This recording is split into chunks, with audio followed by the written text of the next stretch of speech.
Episode of the Everblack Podcast is brought to you by Deathwish, Hotrods and Kustoms. Check out their Instagram for all their new t-shirts, caps, beanies, cups, and the all-new Atomic Death lineup.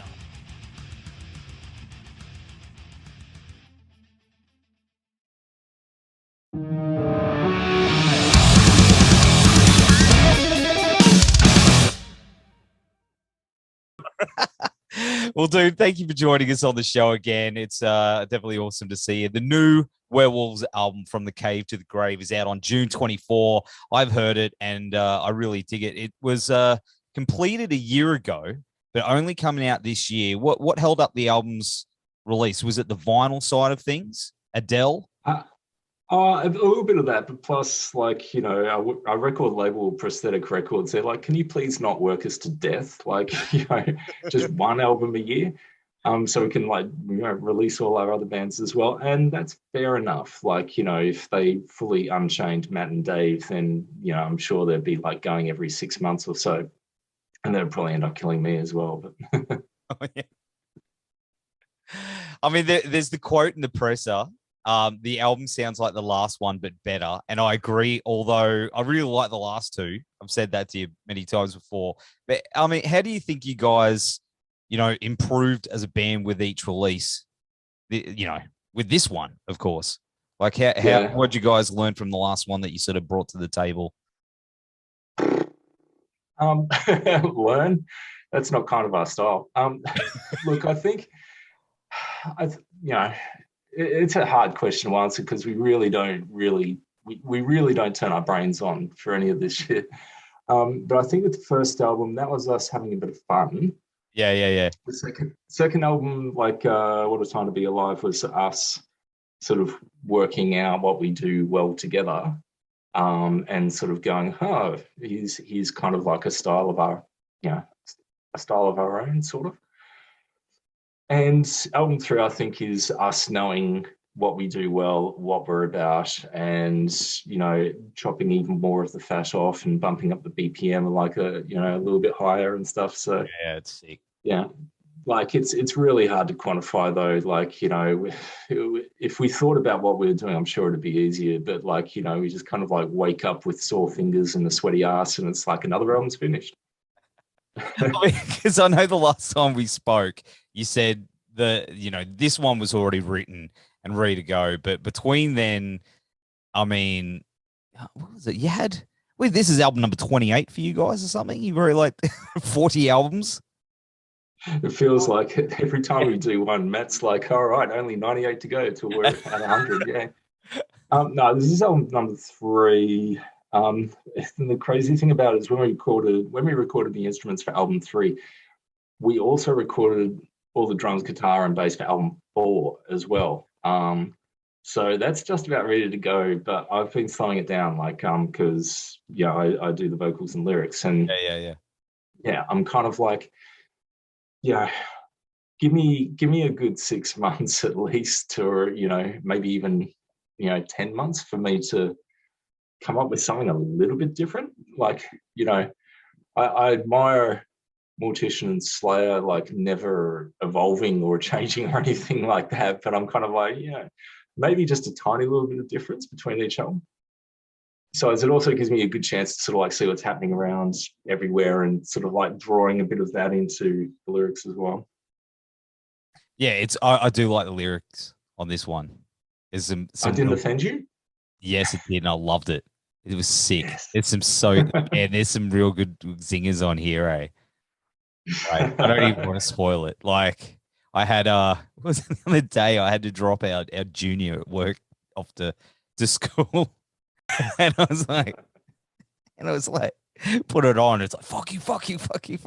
And he was having a good time. I was having a good time. You know, that's what it's about. Yeah, swearing's awesome. Like, and we've repped it. Swearing's the coolest thing ever. Never let any teacher or adult tell you otherwise. It's just the best. I'm actually really happy with track number 2, We Are Better Than You, which is Yes. It's out on YouTube at the moment. But I'd sort of got questioned a little bit in some German interview where the guy like asked if, I was worried that people would think I was misogynist because I dropped the C-bomb. And I think we actually talked about that on the last show. We did, yes.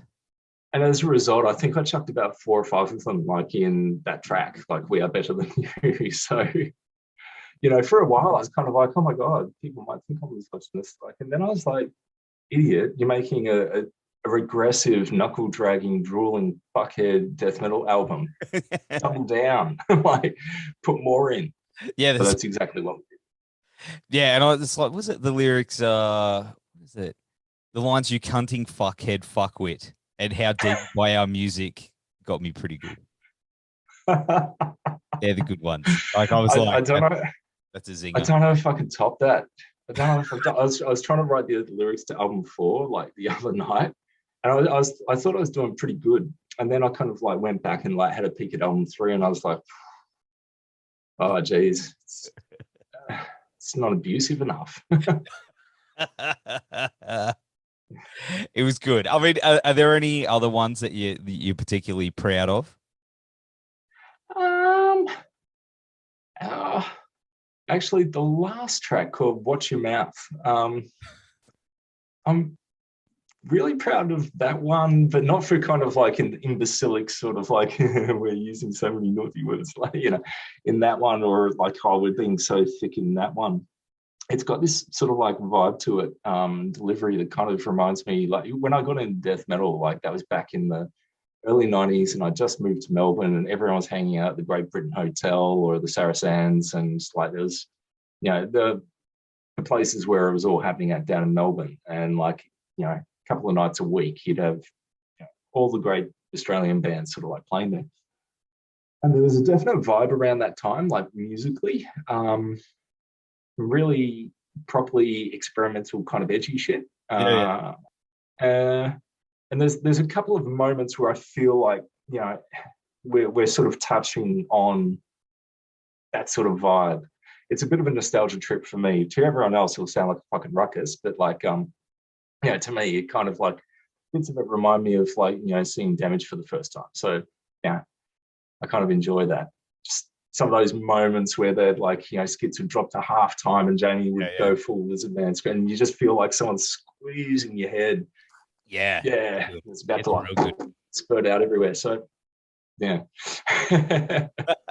But I mean, here's another thing is I recently spoke to Jay from Frenzal about this, is being a parent with these offensive lyrics, because like you just do it, and then you've got your kids and they sort of grow to that age where they figure out what dad does and they want to listen to what dad does.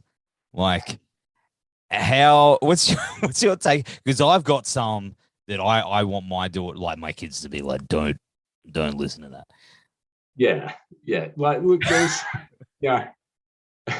there's stuff I'd never have them like, I'd never push them to listen to. But funnily enough, that's probably more like the NWA tracks. I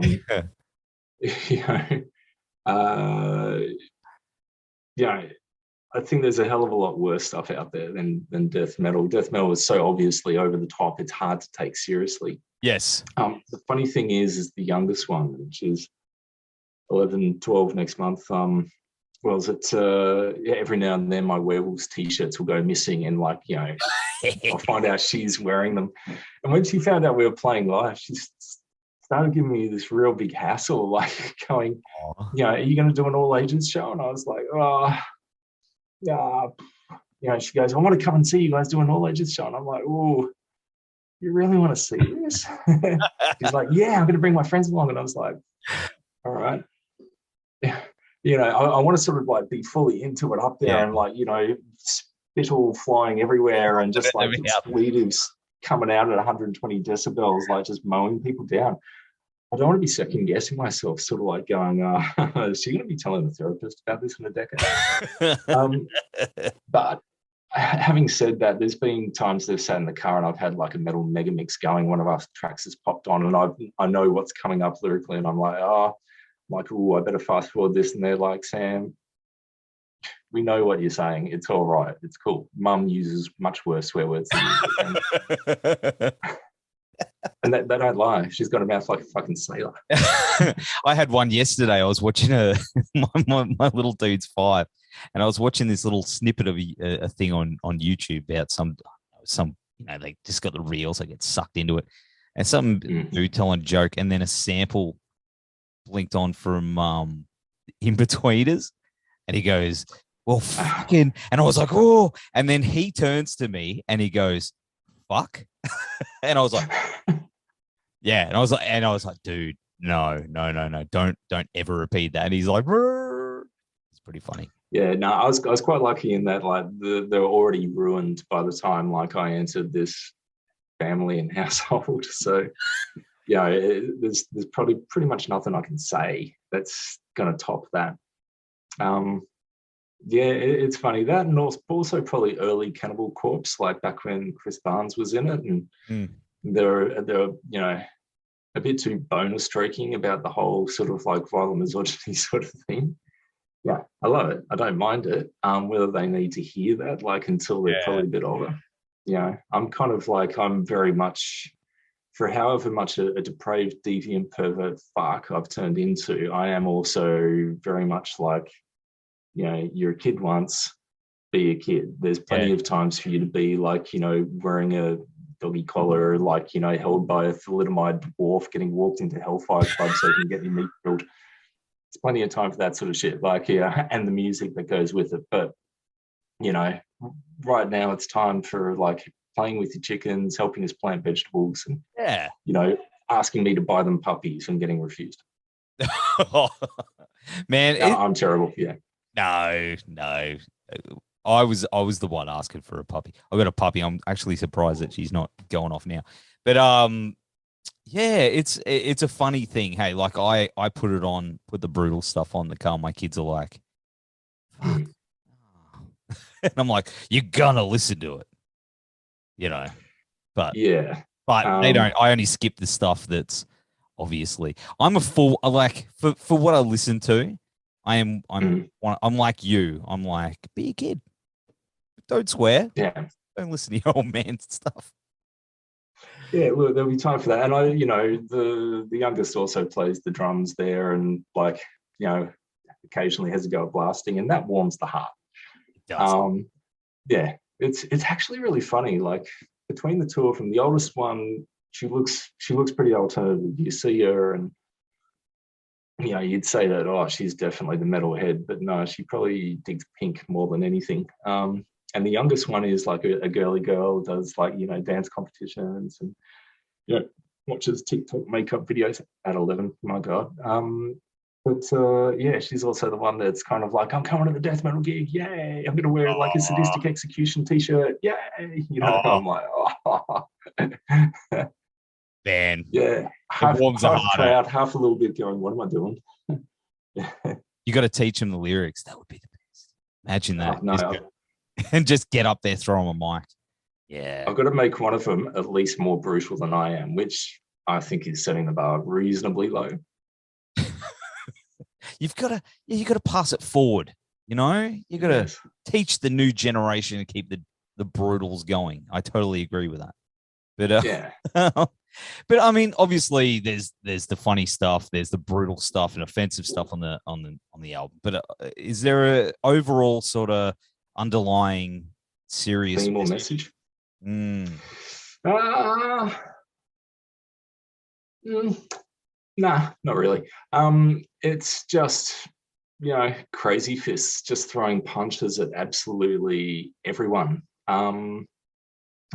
There's with each album, we seem to have sort of like got a little bit of, I think, almost distilled, because we do it so spontaneously and like without thinking and just automatically and stuff like that. We seem to be able to drag in a little bit of what's happening around us kind of into each album.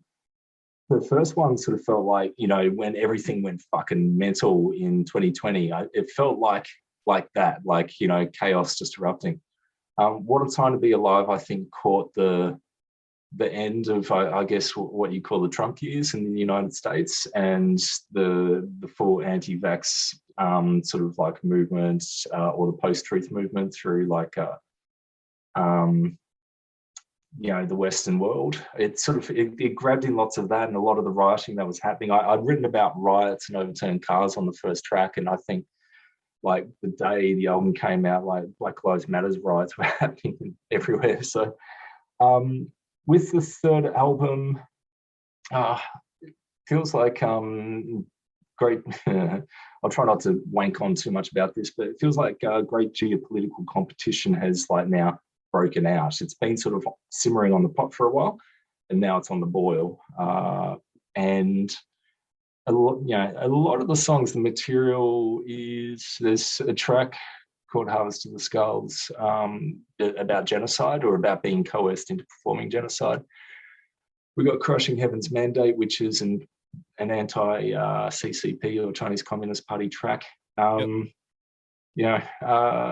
then we've got like us saying we are better than you, and we've got like All the Better to Eat You With, which is just a song about like, diving into not taking responsibility. I really like self-help book burning, just because it's just such a cruel thing. Like, someone trying to like better themselves in their life, and you just like, and just us taking a big lyrical shit all over that. Picking people when they're down, that sort of vibe. So that kind of seems to be, if there's going to be a general vibe, it's sort of like, the dust has settled, not for things to go back to normal, but for even greater things to go wrong. That seems to be the feeling in there. Yeah, that's awesome. Fuck knows what I'll do for album 4. Just flip it completely and all positive, heartfelt messages. I reckon if I give it another month or two, like Russia will drop a nuclear bomb on Ukraine, and then like album 4, every song can be about like nukes and radiation and shit like that. You get full 80s. We do our Repulsion album. Everything in neon. Yes. Yeah, those neon glow in the dark vinyl. All that. No. Matt and Dave would be like, just not metal. Yeah. Marjuk would never do that. Neither will we. Man, I gotta say, I do like the samples on here too. I mean, you got the opening one is from Grand Budapest Hotel. Yes, that's right. And you got that's right. Yeah. Rick Sanchez in All the Better to Eat You With, right? Hold on a sec. You might be thinking the one Bricktop at the end from Snatch at the end of We Are Better Than You. Now, fuck off. That one. No, not that one. No, there's one where he's like, I'm the god of death. Oh yes. Oh my God, I've forgotten how our own songs go. It's all right. And then you got Mick Taylor as well. We do. In Oedipus. I can't even say it. Oedipus Tyrannus. Yeah. Fuck. I need to listen to that album again, eh? Shit, it's getting released in about a month. I've listened to it a lot. So I like it. I like it a lot. As I said, I was like, if you get into my car, you're going to listen to this album. So yeah, I remember when I was growing up, like if someone played you a death metal album, it wasn't so that you could get off on like the beautiful arpeggios and sort of like, oh my God, can you hear the work he's doing on the ride? It was so that they could be like, can you believe how fucking offensive this shit is? Like, oh my God, it's over the top. And I wanted to sort of have that effect. I think we all do. Yeah. Like we want it to be, totally over the top. The other thing as well is, someone was doing a year end of 2021 best of list, and What a Time to Be Alive was on it. It was like it was Jackie Smith's on his podcast with like Mike Hills from Tombs.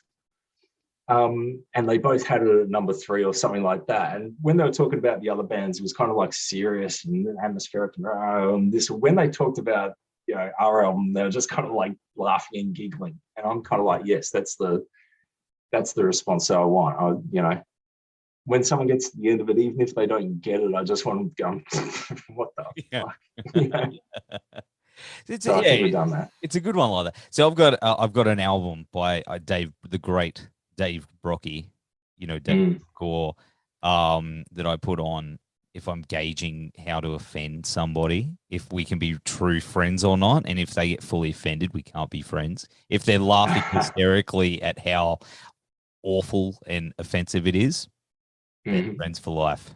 Made some good friends that way. Lost some as well. But you got to have those albums. You need those albums. Yeah. Oh, yeah. There's always got to be someone doing them. Like, yeah, I miss AC. Yeah. Yes. I think we were on. You could say I it. think I was on Earache back when they released 40 More Reasons to Hate Us, and like half the songs were like ripping into Dig. And it's like, you know, I thought it was brave then, but now I'm kind of like, oh, I admire just how far they went just to like find the line and just like leap across it. That's it, hey. That's it. But of course, I mean, you've got your first couple shows coming up very soon. I've been seeing you being jamming for that. 3 albums or 33 albums. I don't know where you're up to. But 50. 54. But how are you pulling that set list together with all those bangers? How's that? It's not easy. We're like, I think this year we'll mostly be doing songs off the first couple of albums. There's only 1 or 2 from like from the Cave to the Grave that we'll play live.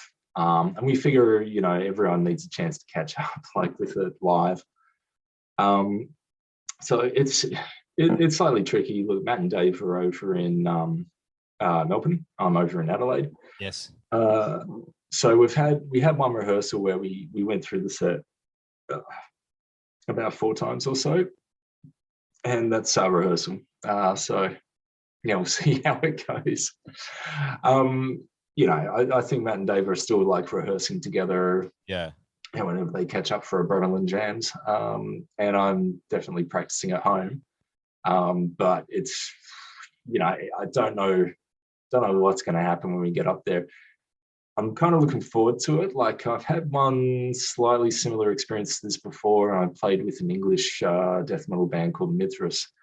And that had like, I was on bass and vocals for that, and had a really solid guitarist, really solid drummer playing from. And it's so much fun playing this stuff when you don't have to worry about the rest of the band. Like, I've got it drilled into my nervous system from like Berserker days, like the first 300 shows where just pretty much every show something went wrong or someone fucked up real bad or whatever. I still remember one show here in Adelaide where like we started a song and all 4 of us were playing a different song like at the start, and having to try and coalesce onto the same song. And we're kind of like, but wearing masks, so you can't do that sort of like, ESP sort of like band fucking thing where you kind of like all look at each other as like doing eyebrow signs and stuff to work out what to do. Just like looking at our rubber faces, like, yeah. So, yeah, like, yeah. Oh man. Playing live always used to be like a pain in the ass for me. Didn't enjoy it, but with these guys, I think it'll be good fun. The other thing as well is like, even though some fuckheads are calling us technical death metal, it's pretty gruesomely basic shit. So I don't think it doesn't matter quite so much if like every beat is perfect or every lyric perfectly placed or announced, or if like Matt fucks up a chord or something like that. I think I've said it a few times. One of my favorite, like, live gig clips is the Libertines, like a British kind of like indie band playing. Yeah, they're playing Horror Show at a squash, I think in Camden.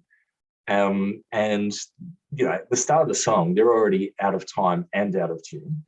And then like, I think someone like gets their guitar unplugged in the first 30 seconds and he's so fucked that he can't like plug it back in. Pete's like lost into the crowd. The entire mic stand goes in there. There's probably a good 30, 40 seconds where the only instrument still going is like the drums.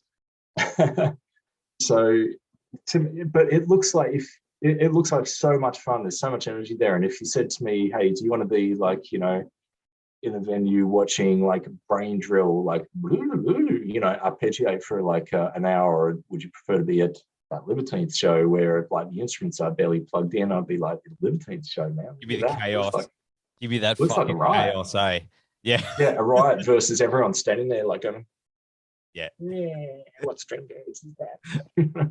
Man, I'm the I don't know. I can definitely relate about that whole thing with when playing shows. It makes it memorable when things sometimes go wrong. We played one Friday night in Brisbane. Oh yeah. Our drummer, how'd it go? his car broke down.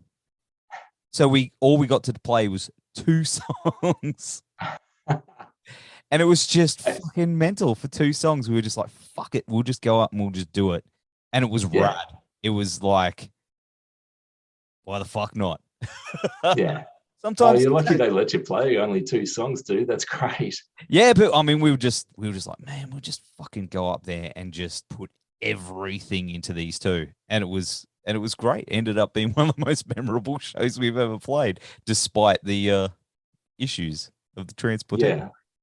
I think if you go up there, sort of like walk on a stage, or sort of like going, all right, am I warmed up? Like, yes, okay, now cool, now I'll play perfect. No, I think if you go up there and your mind's elsewhere and you just kind of like come screeching onto stage and like, and start playing. Yeah, there's some really good energy there. Like, and that's what it's all about. It gets picked up by everyone. That's it. That's it. That's it. There's a genuine energy there. But of course, is there a full tour? Zoom's doing that yelly thing at you where it's like, "We're running out of time. Give me money, eh?" I hate it when it does that. Zoom. Are we going to do a full tour of like Australia and Asia, or Europe, and the world? Yes. No, look, I don't know. We got to see how shows go. Everything we do with this band, like we do one thing.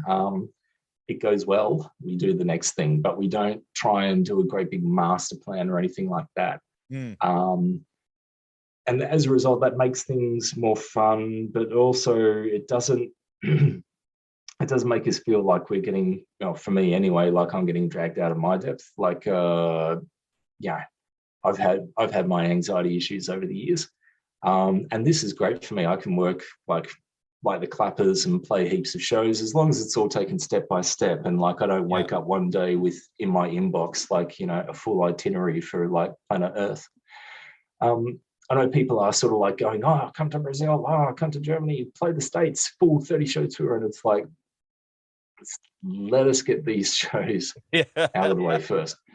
Apart from the fact that we're all, in our 40s and we've all got like careers, partners, financial commitments, like, Dave is probably best suited to like just tear off like a month or so. For Matt and myself, it is a big deal. Not saying that we're not going to do it, but when you're in your 20s, you can plunge into the great unknown and sort of go into it going, I don't care if like, we're eating our toenails. I don't care if like we don't get paid. I don't care if people don't turn up to shows. I don't care if it's a disaster. I just want to do it, man. I just want to go out there and live my life 100%. And when you're 40, no, you don't have the energy for that shit. It's kind of like, I need to know that on some level, this is going to work. I need some evidence for that. I need to know that I'm not going to come home like broken PTSD. Like, I need to know that like while we're preparing for this and making sacrifices to do it, so is the booking agent promoters. And we don't turn up and like there's a big stack of unused posters like under the couch in the band room of the venue, like when we get there. So yeah. And if that means that it doesn't happen, I don't, not particularly fussed. Personally, what I'd like to do would be to do shows, have them go well, have everyone like stoked with it, and leave a trail of happy venues, promoters, and booking agencies behind us. Maybe not venues after like they have to clean up all the dead bodies off the floor and shit, but and then as if and well. And then maybe go on to doing festivals. One of the things I really liked with Mithras was like they weren't about like playing these massive, month-long tours of anywhere. It was like get a little UK tour done of like 3 or 4 shows. All right, next show, co-headlining Brutal Assault, playing to 10,000 people. And that's what it's about, I reckon. Like, play to more people in the one show that would see you in an entire year. And you know, I'm the least experienced out of the guys. I've played probably 300 or 400 like little venues. And I was sick of it by time number 100. I'm sure the other guys, like, you know, prefer something a little bit different as well. So we'll see how it turns out, really. Man, well, I definitely hope Brisbane or Gold Coast are squeezed in there somewhere. I really want you guys up here for my 40th shindig, but it just didn't work out. But sorry, congratulations on 40. Yeah, thank you. But I'm really hoping you get up here because I just want to see you guys. Like, I just want to see you melt faces. I just want my face to just be peeled right back. So, yeah, that's sick. I'll buy a shirt. You know. Oh, you wouldn't recognize me. Like, I realize whenever we chat, I'm all like, hey, like that. And gig time is just like, yeah, yeah, half an hour of like, yeah, like that kind of face. So yeah, just you got that stanky face going. You got to do it, eh? Like it just comes out. Yeah, like squeeze one out. Yeah. Yeah. I'm like half hour, and then I come back. I'm like, hey guys, how you going? You know. Yeah, pretty much. Rolls. Well, look, you know, we do want to play over in Australia. It looks like it will be a bit easier this year. Yeah. Matt and Dave at the start of the year, they were kind of like, oh, I don't know if it's worth even bothering booking shows. And I was like, no, let's book shows. I'm pretty sure that things will be a bit chaotic this year, but we will be able to get into state and play like a few gigs. It's going to happen. And it'd be good to get around Australia as well. Like, here's the thing, like Werewolves is almost a vehicle as well for, like, you know, supporting our other bands. And yeah, I'm sure there will be a point where like a Bramelon or Psychroptic or someone play like Brizzy. And we'll get dragged into the mix, which I'm totally fine with. Dave maybe not so much, so we'll see how he survives after like after the first double header.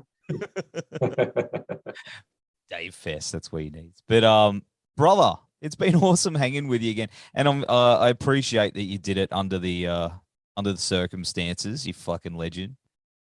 Oh yeah, look, I was going to say, for anyone who didn't hear it, I've got COVID at the moment. I was diagnosed this morning.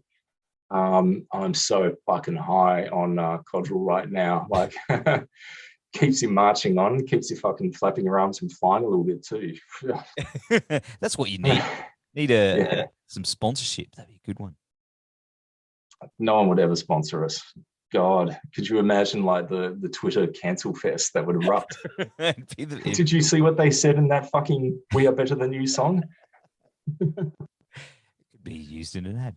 But mate, thank you so much again. Hopefully we'll see you very soon. We'll have all the links to the new Werewolves album, From the Cave to the Grave. See, I said it right. Yes. Down here, brother, you get better soon. Take care of yourselves, and see you soon.